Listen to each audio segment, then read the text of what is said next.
నమస్కారం అండి. నా పేరు doctor Raghava Naidu, MBBS MS orthopaedics, assistant professor in department of orthopaedics, Vishwabharati medical college and hospital.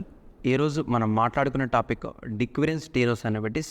ఈ డిక్విరెన్స్ స్టీనోసైనోవిటిస్ అంటే మణికట్టు ప్రాంతంలో, బొటన్వేలు ప్రాంతంలో మనకు విపరీతమైన నొప్పి వస్తూ ఉంటుంది. ఇది ఎందుకు వస్తుందంటే మణికట్టు ప్రాంతంలో ఆరు టెండాన్స్ ఉంటాయి. ఫస్ట్ బొటన్వేలు ప్రాంతంలో abductor policies లాంగస్, extensor policies Brevis అనే రెండు టెండాన్స్ వెళ్తూ ఉంటాయి. ఆ రెండు టెండాన్స్ని కలిపి ఉంచుతూ ఒక టెండాన్ షీత్ అనేది ఉంటుంది. అది ఎప్పుడైతే ఫ్రిక్షన్ జరిగి ఇన్ఫ్లమేషన్ లాంటి సైన్స్ వచ్చినప్పుడు, పెయిన్ కానీ స్వెల్లింగ్ కానీ ఇలాంటి కండిషన్స్ వచ్చినప్పుడు విపరీతమైన నొప్పి ఉంటుంది.